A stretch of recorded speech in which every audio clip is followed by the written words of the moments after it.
MHIP day voi somnga pahina pualin MHIP Lungchem branch ke chuan parlam an entry don ani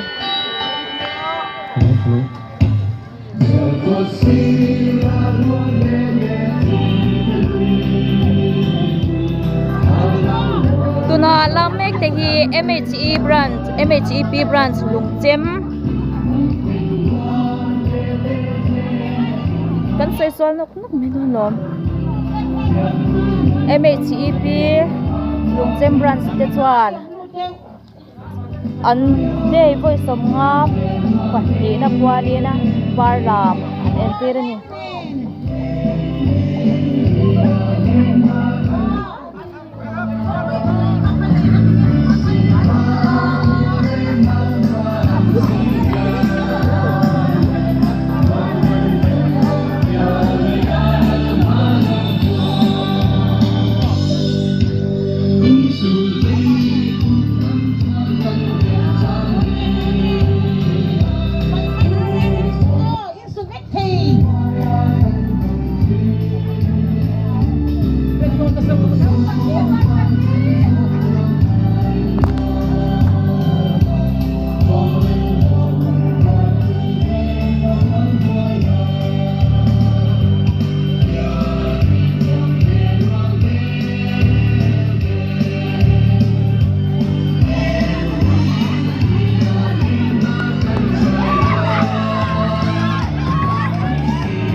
parlam entirmek tu te hi MHIP branch Lungchem te an ni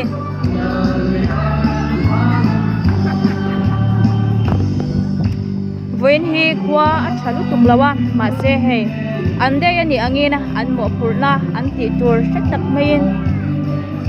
MHIP Lungchem branch te chuan parlam khochia le dia kara an entir sam ani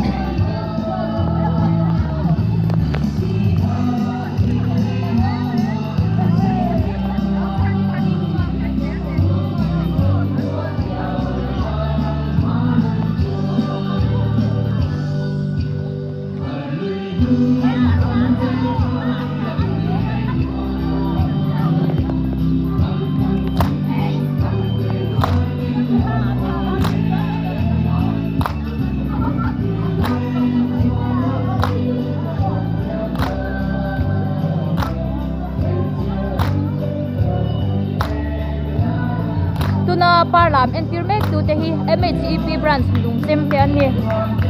voin hi MHIP day voi somnga pahina ni in